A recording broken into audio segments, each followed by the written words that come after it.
My sister destroyed my marriage while I was recovering from surgery, so I hired a private investigator and exposed her affair with my husband to our entire family, but what I discovered about her past made everything even worse.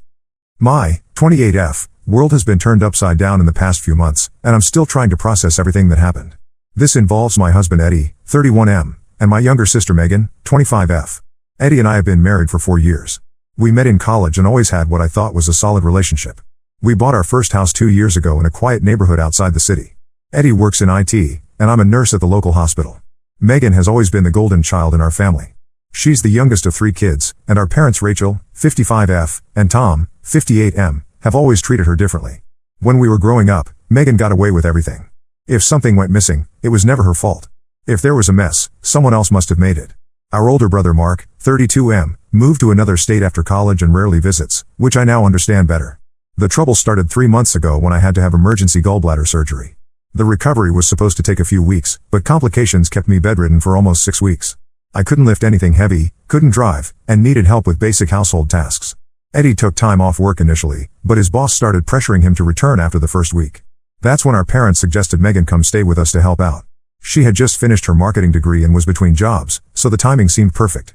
I was hesitant at first because Megan and I have never been particularly close, but Eddie thought it was a great idea. He said it would take the pressure off him and give me someone to talk to during the day. Megan arrived with 2 large suitcases and immediately took over our guest room.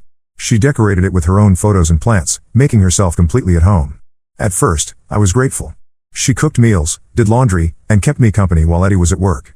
She would sit on my bed and tell me about her college friends and her plans for finding a job in marketing.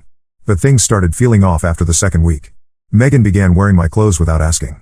She would shower using my expensive shampoo and skincare products. When I mentioned it, she laughed and said we were sisters, so what was the big deal? She also started rearranging things in the kitchen and living room, claiming she was just trying to make things more organized for me. Eddie seemed to enjoy having her around more than I expected. He would come home from work and immediately start chatting with Megan about his day.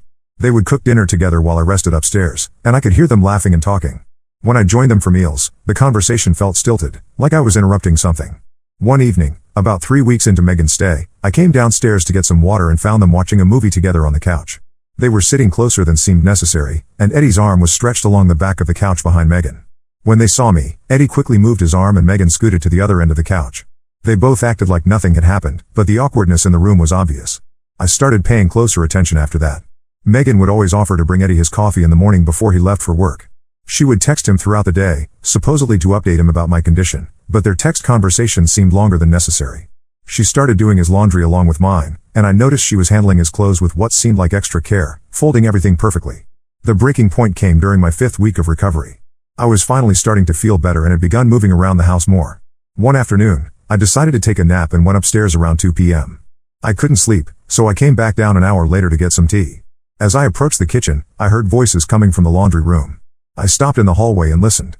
Megan was talking in a low voice, saying something about how hard it must be for Eddie to deal with everything.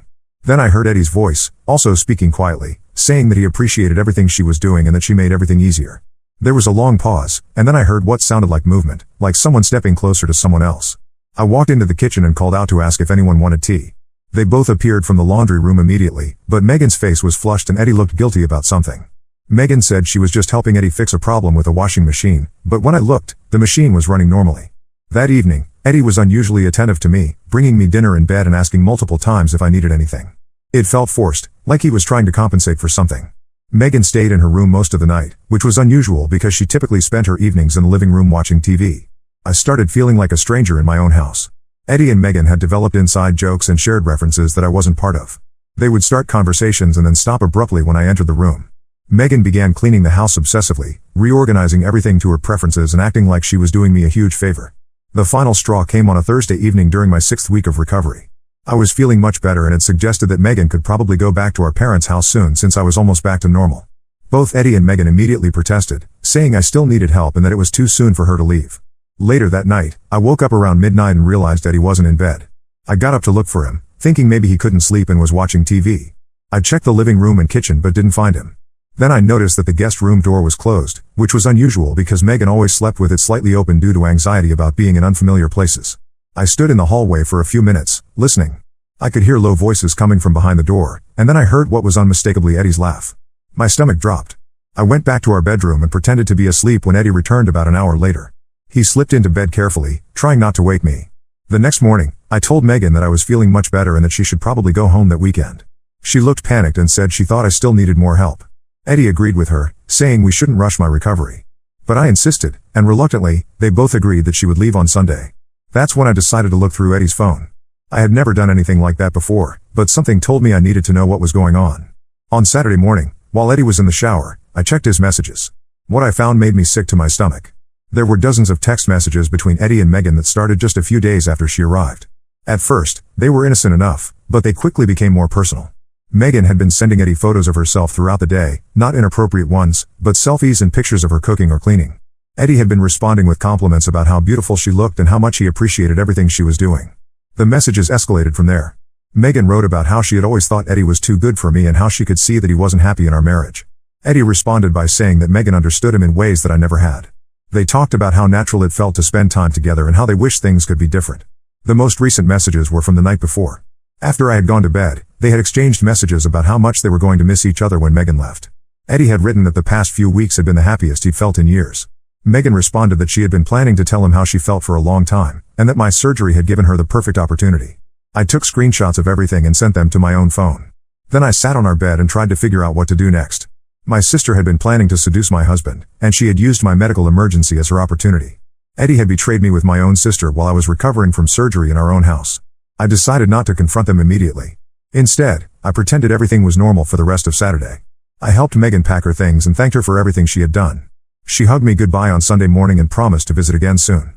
Eddie drove her to our parents' house, and when he came back, he seemed subdued and distracted. Now it's been a week since Megan left, and I'm trying to decide what to do with the information I have. Eddie has been acting guilty and distant, and he's been texting someone constantly, though he's being more careful about hiding his phone. I'm sure they're still in contact. I haven't told anyone what I discovered because I'm not sure who I can trust. Our parents adore Megan and have always taken her side in any conflict. My brother lives too far away to be of much help. I feel completely alone in this situation. I'm not sure if I should confront Eddie directly, talk to Megan first, or tell our parents what happened. Part of me wants to pretend I never saw those messages and try to save my marriage, but I don't think I can live with this knowledge. I keep thinking about how they were carrying on their emotional affair while I was bedridden and dependent on their help. Has anyone else been in a similar situation? I don't know what my next steps should be. Update 1: I never expected so many people to respond to my original post. Thank you to everyone who offered advice and support. A lot has happened since I wrote that first post, and I wanted to update you all on the situation. After I posted originally, I spent about a week gathering more evidence. I knew that just having screenshots of text messages might not be enough, especially since Megan has always been good at twisting situations to make herself look innocent. I needed to be absolutely certain about what was happening before I made any decisions. I started by setting up a Google Voice number and creating a fake social media profile. I used this to contact some of Megan's college friends, pretending to be planning a surprise for her. Through these conversations, I learned some interesting things about my sister's history. Apparently, this wasn't the first time she had pursued someone else's boyfriend or husband. One girl told me about how Megan had systematically destroyed her relationship with her longtime boyfriend during their junior year by constantly texting him and showing up at his apartment with food and homework help. I also decided to check our home security system more carefully. We have cameras at the front and back doors that save footage for 30 days. I went through the recordings from the weeks Megan was staying with us. What I found was disturbing. On multiple occasions, I could see Eddie and Megan standing very close together on our back patio, talking in ways that looked intimate. In one video from late at night, I could clearly see them hugging for much longer than would be appropriate for a brother-in-law and sister-in-law. Meanwhile, Eddie's behavior was becoming more obvious. He was constantly checking his phone and smiling at messages. He started working late more often, claiming his boss was giving him extra projects. He also began criticizing me in small ways that he never had before, commenting on my cooking, my appearance, and my energy levels. It felt like he was trying to justify something to himself. 2 weeks after my original post, I decided to drive by our parents' house to see if Eddie's car was there. I had told him I was going to visit a friend from work, but instead I parked down the street from my childhood home. Sure enough, Eddie's car was in the driveway. I waited for 2 hours, and when he finally came out, Megan walked him to his car. They stood there talking for several minutes, and then she hugged him goodbye. It wasn't a casual family hug. She wrapped her arms around his neck, and the hug lasted at least 30 seconds. I confronted Eddie that evening when he got home. I told him I knew he had been at our parents' house and asked him why he had lied about working late. He immediately became defensive and accused me of being paranoid and controlling. He said that Megan had called him because she was having trouble with her car, and he had gone over to help her with some mechanical issues. When I pointed out that our father is perfectly capable of helping with car problems, Eddie said that Tom was busy with work and Megan had specifically asked for his help. I knew he was lying, but I didn't reveal that I had seen the text messages yet. Instead, I told him that his behavior had changed since Megan's stay with us, and I was concerned about our relationship. Eddie got angry and said that I was being unreasonable and that my recovery from surgery had made me suspicious of everyone. He said that Megan had been nothing but helpful, and I was being ungrateful and paranoid. The argument escalated, and Eddie ended up sleeping in the guest room that night. The next morning, he apologized and said he was stressed about work and didn't mean to lose his temper. But his explanation about helping Megan with her car still didn't make sense, especially since I knew from the security footage that they had been spending time together regularly. I decided to hire a private investigator. I know that sounds extreme, but I needed to know the full extent of what was happening. The PI I hired specializes in marital investigations and came highly recommended. I gave him all the information I had and asked him to document Eddie and Megan's activities for 2 weeks. The results were devastating. The PI provided me with photos and detailed reports of Eddie and Megan meeting at various locations around town. They were having lunch together at restaurants, meeting at a park near our parents' house, and spending hours at a coffee shop downtown. The photos showed them holding hands, kissing, and acting like a couple. The most damaging evidence was from a hotel parking lot. The PI had followed them there on a Tuesday afternoon when I thought Eddie was at work. He had photos of them going into the hotel together and coming out 3 hours later. In the photos from when they were leaving, they looked relaxed and happy, walking close together with Eddie's arm around Megan's waist. I also discovered that Eddie had been lying about his work schedule. The PI contacted his office and confirmed that Eddie had been taking half-days and long lunch breaks regularly for the past month. His boss had actually been concerned about his performance and had spoken to him about his attendance issues. When I received the PI's report, I sat in my car in the hospital parking lot during my lunch break and cried for an hour. My husband of 4 years and my sister had been having a full-blown affair for over a month. They had used my medical emergency and recovery as cover for their relationship, and they had been lying to my face every day. I decided to tell our parents before confronting Eddie and Megan. I drove to their house on a Saturday morning when I knew Megan would be there. I brought printed copies of the PI's photos and his detailed report. When I walked into our parents' living room, Megan was sitting on the couch in her pajamas, watching TV. Our mother was in the kitchen making breakfast, and our father was reading the newspaper. It looked like such a normal family scene, which made what I was about to do feel even worse. I asked everyone to sit down because I had something important to discuss. I started by explaining that I had discovered Eddie and Megan were having an affair. Megan immediately started crying and denying everything, saying I was being crazy and paranoid. Our parents looked confused and concerned. Then I showed them the photos. The evidence was undeniable. There were pictures of Eddie and Megan holding hands, kissing, and entering the hotel together. Megan's denials became more frantic, but the photos spoke for themselves. Our father became furious, not at Megan, but at me for having them followed. He accused me of violating their privacy and said that hiring a PI was an extreme and inappropriate response to marital problems. Our mother started crying and saying that there must be some misunderstanding. But the most shocking reaction came from Megan herself. After about 10 minutes of denying everything, she suddenly stopped crying and looked directly at me. She said that Eddie had told her our marriage had been over for years and that he was planning to divorce me anyway. She claimed that Eddie had said I was cold and unaffectionate and that he had never really been happy with me. She went on to say that she and Eddie had a real connection and that they understood each other in ways that he and I never could. She said that Eddie had confided in her about how lonely he felt in our marriage and how he had been thinking about leaving me long before my surgery. Our parents sat in stunned silence as Megan continued talking. She said that she wasn't going to apologize for finding happiness with someone who truly appreciated her. She claimed that Eddie had been the one to initiate their relationship and that she had tried to resist at first, but their feelings for each other were too strong. I realized in that moment that this version of my sister was someone I had never seen before. The sweet, innocent younger sister I thought I knew was gone, replaced by someone who could justify betraying her own family without any remorse. Our parents didn't know what to say. Our mother kept crying and saying she couldn't believe this was happening. Our father seemed more concerned about the family's reputation than about the actual betrayal. Neither of them defended me or condemned Megan's actions. I left their house and drove home to wait for Eddie. I had decided that I was going to confront him with everything I knew and tell him that I wanted a divorce. I was done trying to save a marriage that he had already destroyed. Update 2: The confrontation with Eddie didn't go at all the way I expected, and what happened next has left me questioning everything I thought I knew about my family. When Eddie came home that Saturday evening after I had shown the evidence to my parents, he walked into the house like nothing had happened. I was sitting at our kitchen table with all the PI photos spread out in front of me. When he saw them, his face went completely white. I told him I knew everything and that I wanted him to leave. Eddie stood there for a long time just staring at the photos. Then he sat down across from me and started talking. What he told me changed everything. According to Eddie, the affair hadn't started the way I thought. He claimed that Megan had been calling and texting him for months before my surgery, usually when she knew I wouldn't be around. She would ask him questions about our relationship and make comments about how I didn't seem to appreciate him enough. He said he initially thought she was just being a concerned sister, but her messages gradually became more personal and flirtatious. Eddie admitted that he should have told me about Megan's behavior, but he said he didn't want to cause problems between me and my family. He knew how difficult my relationship with my parents could be, and he didn't want to make things worse by complaining about their favorite daughter. When my surgery was scheduled, Eddie said Megan immediately volunteered to come stay with us. She told our parents that she was worried about my recovery and wanted to help, but she had been texting Eddie privately about how this would be a good opportunity for them to spend more time together. Eddie claimed that he tried to keep things appropriate while Megan was staying with us, but she was constantly finding reasons to be alone with him. She would wait until I was napping or resting to start conversations about how unhappy she thought I seemed and how she could see that Eddie deserved someone who appreciated him more. According to Eddie, Megan was the one who initiated their first kiss. He said it happened in the laundry room that day I had heard them talking. Megan had cornered him and told him she had been in love with him since the first time she met him. Eddie admitted that he didn't stop her when she kissed him, and that's when their physical affair began. Eddie swore that he never told Megan our marriage was over or that he was planning to leave me. He said those were lies she made up to justify her actions to my parents. He claimed that he had been confused and flattered by her attention, especially during a stressful time when I was recovering and our house felt chaotic. I asked Eddie why he continued the affair after Megan left our house if he really wanted to save our marriage. He said that Megan had threatened to tell me that he had seduced her if he tried to end things. She had also threatened to tell our parents that Eddie had taken advantage of her while she was staying in our home to help with my recovery.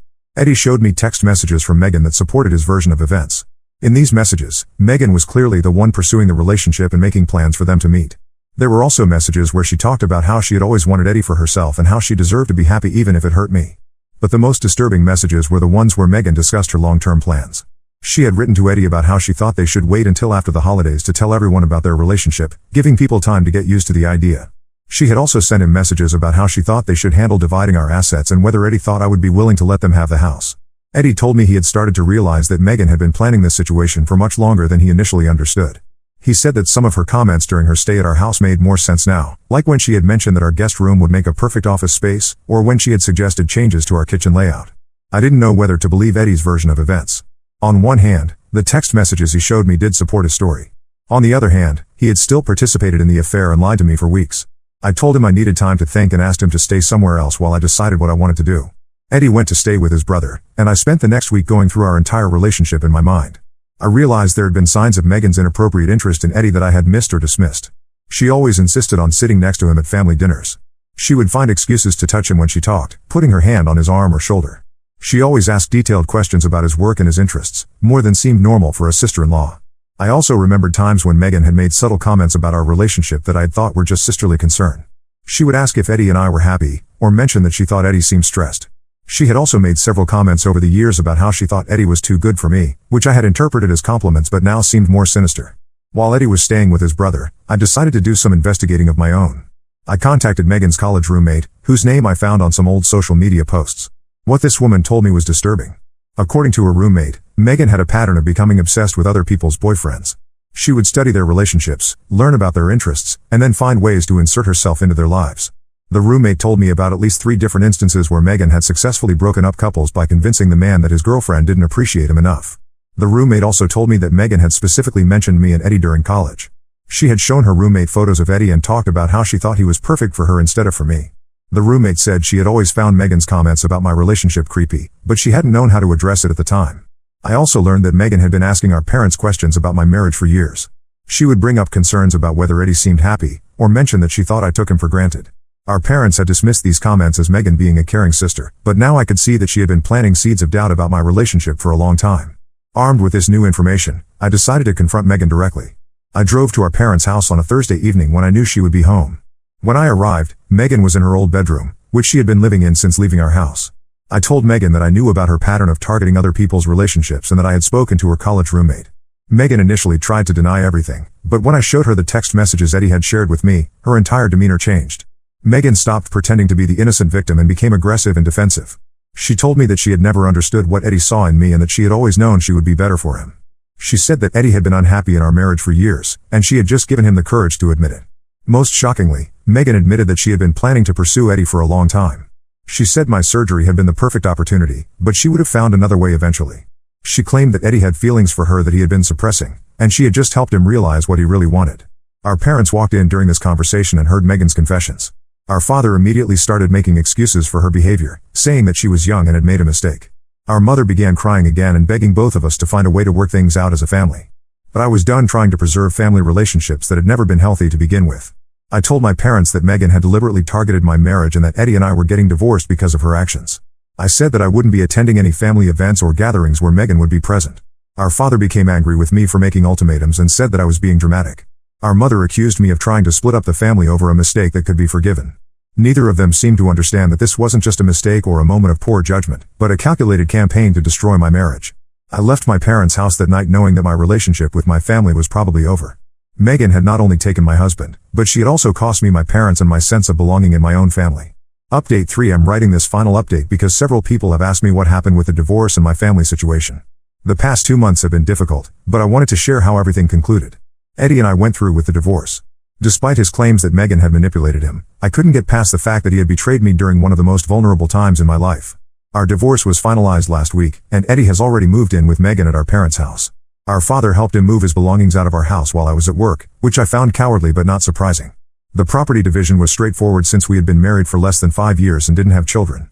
I kept the house because I could afford the mortgage payments on my own, and Eddie took most of our savings.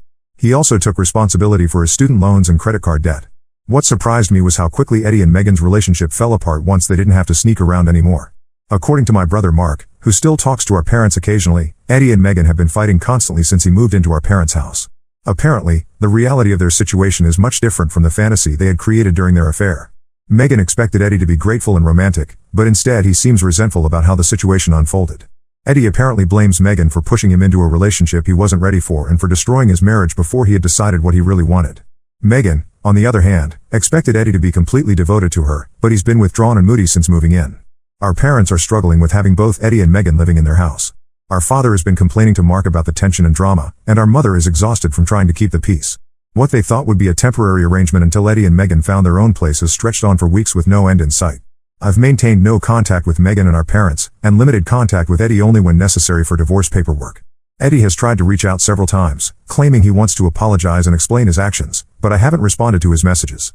I've also blocked Megan on all social media and changed my phone number. The most difficult part has been losing my relationship with our parents. Our mother calls my new number occasionally, but I don't answer. She leaves voicemails asking me to come home for dinner or to please call her back, but I'm not ready to have that conversation. Our father hasn't attempted to contact me at all, which hurts but doesn't surprise me. I've been focusing on rebuilding my life and career. The hospital where I work has been supportive throughout this whole situation, and my supervisor even helped me switch to a different shift so I wouldn't have to worry about running into Eddie at times when he might be picking up Megan from somewhere. I've also been working on strengthening my relationship with Mark. He and his wife Jessica have been incredibly supportive, and they've invited me to visit them for the holidays. Mark admitted that he moved across the country partly to get away from our family's dysfunction, and he's been helpful in validating my decision to cut contact with our parents and Megan. Through Mark, I learned that Megan lost the marketing job she had finally gotten. Apparently, her employer found out about her involvement in breaking up my marriage through mutual acquaintances, and they decided she wasn't a good fit for their company culture. Our parents are now supporting her financially while she looks for new employment. I've also learned that several of our extended family members have chosen sides in this situation. Most of our aunts and uncles have been supportive of me, especially after learning the details of what happened.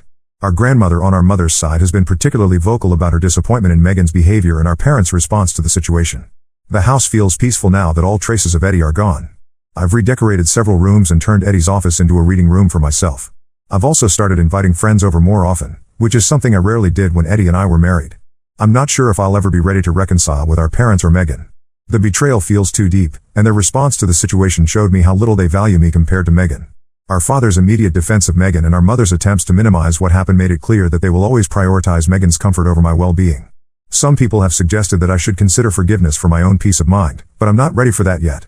Right now, I'm focused on building a life that doesn't revolve around trying to earn approval from people who have never really valued me. I've been dating someone new for the past month. His name is David, and he's a teacher I met through a friend from work. He knows about my divorce and family situation, and he's been patient and understanding about my trust issues. It's nice to be with someone who appreciates me without any games or manipulation. Looking back, I can see that my marriage to Eddie probably wouldn't have lasted even without Megan's interference. We had grown apart over the years, and neither of us had been putting effort into maintaining our connection. But I'll always resent the way it ended and the role my own sister played in destroying what we had built together. I don't regret hiring the private investigator or confronting everyone with the evidence I gathered.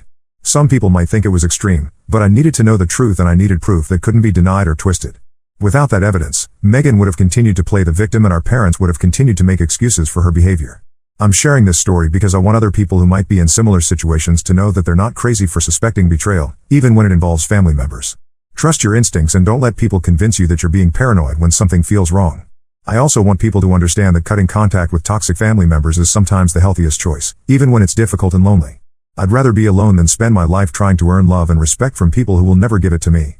That's where things stand now. I'm moving forward with my life, and I'm finally starting to feel hopeful about the future. Now let's move to the next story. Story 2. My alcoholic cousin destroyed my sister's wedding, so I called the police. Then we found out he wasn't even our real cousin and our grandparents had been lying to us for 30 years. I, 28M, never had a good relationship with my cousin Harry, 31M. Our history goes back to when we were kids. Harry lost both his parents in a terrible car crash when he was 5 years old. I was only 2 at the time, so I don't remember much about his parents, but my mom told me they were driving home from a party when their car slid off an icy road. Harry was at our grandparents' house that night, which probably saved his life. After the accident, my grandparents took Harry in and raised him as their own. At first, everyone thought this was the best solution. Harry would stay with family who loved him, and my grandparents, who had just retired, could give him their full attention. What no one expected was how this would change our family dynamics forever. From the moment Harry moved in, my grandparents treated him differently from me and my sister Shania, 25F. I guess they felt guilty about his parents' death or wanted to compensate for his loss, but it went way beyond normal grandparental love. Every birthday, Harry would get expensive gifts like gaming consoles or bikes, while Shania and I got cheap toys or clothes from discount stores. During Christmas, the pile of presents under the tree for Harry was always 3 times bigger than ours combined. The preferential treatment didn't stop at gifts. Harry could do no wrong in my grandparents' eyes. When we were in elementary school, Harry would often steal my toys or break them on purpose. If I complained, my grandparents would say I was being selfish and should learn to share with my less fortunate cousin. When Harry started fights with other kids at school, my grandparents would defend him, saying he was just working through his trauma. Meanwhile, if I got into any trouble, even minor things like being late to class, I was lectured about responsibility and setting a good example. Harry's behavior got worse as we entered our teens. He started drinking at 14, stealing alcohol from my grandparents' liquor cabinet. Instead of addressing the problem, they would just quietly replace the bottles and pretend nothing happened. By 16, he was regularly showing up drunk to family events. I remember one Thanksgiving when he threw up all over the dinner table and ruined the entire meal. My grandparents just cleaned it up and served him soup in his room, while telling everyone else to be understanding because he's been through so much. The real problem started when we hit college age. My grandparents had set up college funds for all 3 of us, me, Harry, and Shania. But by the time I graduated high school, they had spent most of my fund and all of Shania's on bailing Harry out of various troubles, paying for his wrecked cars, covering bounced checks, and hiring lawyers when he got caught drunk driving. They told us we could take student loans since we had 2 parents to help us, while poor Harry only had them. Shania and I ended up with massive student debt while Harry got a free ride to college. Despite having everything handed to him, Harry dropped out after 2 years. He claimed college was too stressful and he needed to find himself. My grandparents supported this decision and even gave him money to explore his options. He used this money to party and drift between dead-end jobs, never keeping one for more than a few months. Last year, my sister Shania got engaged to her boyfriend Tom, 27M. Tom comes from a good family and has a successful career in software development.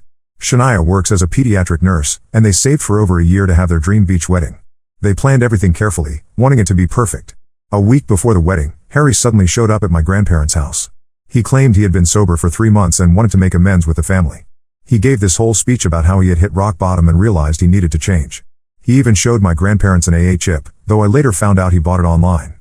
My grandparents ate it up completely. They started pressuring Shania to invite Harry to the wedding, saying it would be good for his recovery. Shania was really hesitant. The last family event Harry attended was our cousin Sarah's graduation party, where he hit on Sarah's 17-year-old friends and tried to fight her dad when he was asked to leave. But my grandparents played their trump card. They told Shania they wouldn't attend her wedding if Harry wasn't invited.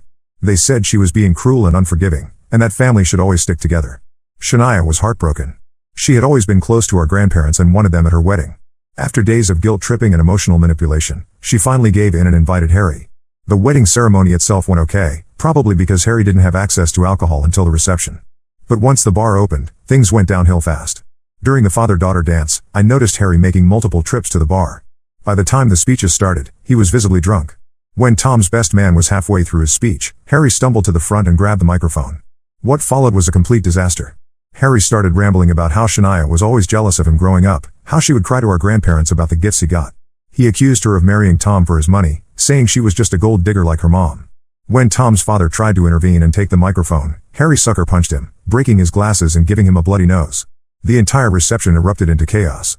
Harry started grabbing bottles from the bar and throwing them at guests. He knocked over the wedding cake, destroying the top tier that Shania and Tom were saving. When Shania started crying, Harry told her to stop being dramatic and tried to push her into the pool, saying she needed to cool off. If Tom hadn't caught her, she would have fallen in and ruined her dress. The wedding venue's security tried to contain him, but Harry was out of control. He was throwing chairs, breaking centerpieces, and screaming about how everyone had always been against him. My grandparents were trying to calm him down, telling everyone he was just having a bad day and needed understanding. That's when I'd had enough. While they were distracted, I went outside and called the police. When the police arrived, Harry completely lost it. He tried to run, then fought with the officers when they caught him. He ended up elbowing one officer in the face and kicking another in the shin. They had to physically restrain him to get him into the police car. My grandparents were hysterical. They blamed me for escalating the situation, saying I should have let them handle it within the family like we always had. They followed Harry to the station and got him a lawyer before they even checked if Shania was okay. Now Harry is facing multiple charges: assault, destruction of property, resisting arrest, and assaulting a police officer. The family is completely split. My grandparents haven't spoken to me since that night.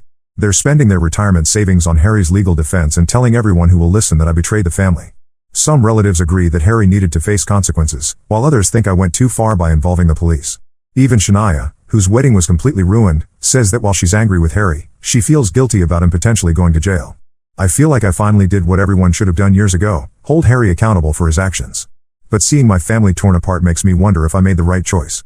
Ida? Update 1 first, I want to thank everyone who commented on my original post. Reading your responses helped me feel less crazy about my decision to call the police on Harry. A lot has happened in the past 2 weeks, and things have gotten much more complicated than I ever expected. Harry got out on bail 3 days after the wedding incident. My grandparents mortgaged their house to pay his bail and hire some hotshot defense attorney who specializes in cases involving addiction and mental health. They didn't even tell my parents they were doing this. We found out when the bank called my dad to verify some information since he was listed as their emergency contact. The night Harry got out, around 2 a.m., I woke up to someone pounding on my front door and screaming my name. I live alone in a small house I recently bought, and my first instinct was to call the police. But when I looked through the peephole, I saw Harry swaying on my porch, clearly drunk out of his mind. He was holding a half-empty bottle of whiskey and looked like he hadn't showered since getting out of jail. I told him through the door to leave or I'd call the police. This set him off completely. He started screaming about how I ruined his life, how I was always jealous of him, and how I turned the family against him. Then his threats got really scary. He said he was going to burn my house down while I slept, that he would make me regret ever being born. The worst part was when he said he knew my work schedule and would be watching me. I recorded everything on my phone while quietly calling 911. The police arrived within minutes and arrested Harry for violating his bail conditions. My neighbors had come outside by then, and several of them gave statements about his behavior. One neighbor even had security camera footage of Harry urinating on my car before he started banging on my door. The next day, my mom came over to check on me. She was really shaken up by everything and suggested we look through some old family photos to calm down, something we used to do when I was little and had a bad day. We were going through boxes in my spare room when we found something strange. In one of my grandma's old photo albums from before Harry's parents died, there was an envelope stuffed with legal documents. At first, we thought they were just old bills or insurance papers, but as we read through them, we discovered something shocking. The documents were adoption papers from when Harry was born, not from when his parents died. According to these papers, Harry's parents who died in the car crash weren't his biological parents at all. They were friends of my grandparents who took him in as a baby. His real mother was a teenager who couldn't keep him, and my grandparents arranged the whole thing through some private adoption agency. The papers showed that my grandparents actually financed the adoption and had some kind of guardianship agreement from the start. This explains so much about why my grandparents always favored Harry. They weren't just trying to make up for his parents' death, they felt responsible for his entire life. They had basically chosen him over their own grandchildren before we were even born. My mom was stunned. She had no idea about any of this, which meant my grandparents had kept this secret from everyone, including their own children, for over 30 years. We debated what to do with this information for hours. Part of me wanted to expose everything right away, but my mom suggested we talk to my grandparents first. When we confronted them with the documents, my grandmother burst into tears while my grandfather got angry and defensive. They finally told us the whole story. Harry's biological mother was actually my grandfather's niece, his sister's daughter. She got pregnant at 16 and begged them for help. Instead of supporting her as a single mother, they convinced her to give the baby up for adoption and arranged for their friends to adopt him. They swore the friends to secrecy and set up a trust fund for Harry. When Harry's adoptive parents died in the car crash, my grandparents saw it as their chance to finally raise him themselves. They admitted that their guilt over separating him from his birth mother made them overcompensate by giving him everything he wanted. They never told anyone because they were afraid it would disturb the family peace. I was disgusted by their secret keeping, but what really got me was their reaction when I suggested telling Harry the truth. They begged me not to tell him, saying it would destroy his fragile mental state and ruin his defense in court. They even offered to sign their house over to me if I kept quiet. When I refused to be bought off, they threatened to tell everyone that I was lying and trying to extort them. My sister Shania thinks Harry deserves to know the truth, especially since his biological mother is still alive, though my grandparents refuse to tell us where she is. Our parents are torn. They're angry about being lied to all these years, but they're worried that revealing everything now might push Harry over the edge. Harry's court date is next month. His lawyer is pushing for a plea deal, claiming that Harry's actions at the wedding were caused by the trauma of losing his parents. My grandparents are supporting this narrative, telling everyone how Harry has suffered so much loss in his life. Meanwhile, they're pressuring all the family members to write letters to the judge about what a good person Harry is deep down. I feel sick watching them continue to enable Harry's behavior with more lies. The truth about his adoption doesn't excuse any of his actions, but I believe he has a right to know who he really is. But is it wrong to tell him while he's facing criminal charges? Should I wait until after the trial? Or should I tell his lawyer so they can't use the orphan trauma defense? I'll update again after I decide what to do. Right now, I'm just trying to process everything while dealing with the fact that my entire childhood was basically built on a lie. Update 2. After much thought and discussion with Shania, I decided Harry needed to know the truth about his adoption. I couldn't stand watching my grandparents use his orphan trauma as an excuse for his behavior, especially when it was all based on lies they created. I arranged to visit Harry in jail, though my grandparents tried everything to stop me. They called the jail pretending to be my father, saying I wasn't allowed to visit. When that didn't work, they told Harry I was coming to mock him about his charges. Despite their interference, I managed to see him last week. Harry looked terrible. He'd lost weight, and his hands were shaking from alcohol withdrawal. At first, he just glared at me through the visiting room glass. I didn't waste time with small talk. I showed him copies of all the documents we found. The adoption papers, the legal agreements, everything. I even had a photo of his biological mother from when she was young, which I found hidden in another of my grandmother's albums. His reaction wasn't what I expected. Instead of being angry at our grandparents for lying, he completely twisted the situation. He started laughing, this weird, hollow laugh that gave me chills. Then he said this proved what he'd always known, that he was special and chosen while Shania and I were just born into the family by accident. He said our grandparents picked him because they knew he was better than us, and we'd spent our whole lives trying to steal their love from him. When I tried to explain that his biological mother was actually family and might want to know him, he became enraged. He slammed his fists against the glass and screamed that I was making up lies because I was jealous. The guards had to remove him from the visiting area. 2 days later, Harry's lawyer contacted our family. Harry told him about the adoption documents and created this whole new defense strategy. He's now claiming that learning about his adoption triggered a mental breakdown, which is what caused his behavior at the wedding. His lawyer is arguing that Harry has been suffering from severe emotional and psychological trauma his entire life without knowing why, and that's what led to his addiction issues. My grandparents are fully supporting this new strategy. They wrote long statements about how guilty they feel for keeping the truth from him, and how they can see now that their secret damaged his mental health. They even got some psychiatrists to evaluate Harry and diagnose him with various trauma-related conditions. The worst part is, it might actually work. The prosecutor offered Harry a really generous plea deal, 6 months in a private rehab facility followed by 3 years of probation. No jail time at all. The only condition is that the whole family needs to write letters to the judge supporting Harry's rehabilitation plan. My grandparents are going all out to make this happen. They've already written their letters, painting Harry as a victim of circumstances who just needs help and understanding. They're pushing everyone in the family to do the same. They even mortgaged their vacation house to pay for the fancy rehab facility they want to send him to. Shania is considering writing a letter. She says that while she's still upset about her wedding, she feels partially responsible because she invited Harry despite knowing his problems. Tom is furious about this. He's still angry about his father getting punched and doesn't want Shania involved at all. My parents are also divided. My mom thinks Harry needs serious help and rehab might be better than jail. But my dad says Harry has manipulated the family for the last time and needs to face real consequences. They've been arguing about it constantly. Meanwhile, my grandparents have taken their manipulation to a new level. Last week, they updated their will. They told the whole family that anyone who doesn't support Harry's rehabilitation plan will be disinherited. They're using my grandfather's heart condition to guilt everyone, saying the stress of Harry going to jail could kill him. The final straw came yesterday. Harry's lawyer sent me a letter threatening to sue me for maliciously revealing private adoption information if I don't write a letter supporting Harry. The lawyer claims I caused Harry severe emotional distress by telling him about his adoption without proper psychological support present. I'm standing firm in my decision not to help with Harry's defense. He assaulted multiple people, destroyed property, and threatened me at my house. Finding out he was adopted doesn't change any of that. But now I'm worried about potential legal trouble for myself, and the family pressure is getting worse every day. The judge will make a decision about Harry's plea deal next week. I'll update again once we know what's going to happen. Update 3. I know it's been a while since my last update, but a lot has happened and I needed time to process everything. The judge accepted Harry's plea deal. He went to a luxury rehab facility that cost my grandparents nearly $50,000 per month. For 3 months, everything seemed to be going well. Harry was attending therapy sessions, participating in AA meetings, and even started helping out with group sessions for other patients. My grandparents visited him every week and came back with glowing reports about his progress. They kept pushing me and Shania to visit him, saying he was like a completely different person. Even some of our cousins who visited said he seemed genuinely changed. They said he was working out regularly, reading self-help books, and talking about wanting to make amends with everyone he had hurt.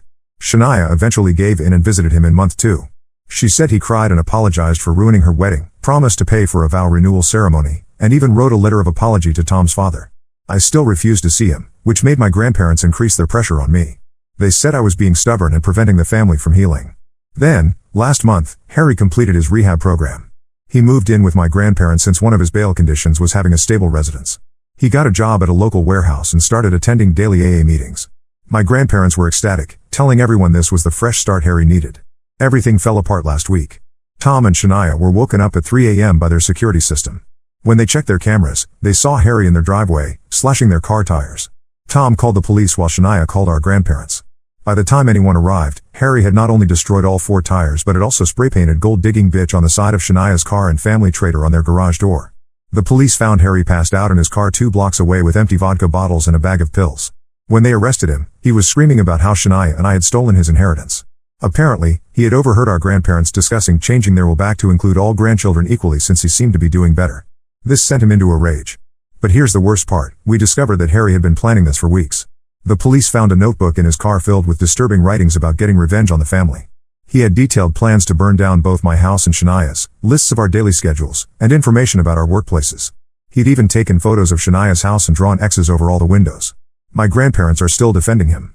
They claim the stress of maintaining sobriety triggered a relapse and that we should give him another chance. They've already contacted his lawyer about getting him into another rehab program instead of jail. They're even trying to blame Tom for calling the police instead of handling it within the family. I've had enough. I've blocked my grandparents' numbers and told my lawyer to send them a cease and desist letter if they try to contact me. Shania and Tom are moving to another city for a fresh start. They're not telling anyone in the family their new address except our parents. Some relatives are calling us heartless, saying family should always forgive. But after finding those revenge plans, I can't risk having Harry in my life anymore. Maybe he'll get help and truly change someday, but I won't be around to find out. My parents understand my decision, though they're sad about the family being torn apart. Harry is back in jail awaiting a hearing for violating his probation. This time, I hope he faces real consequences for his actions. As for me, I'm looking forward to building a life without the constant drama and manipulation. Sometimes cutting ties is the only way to find peace.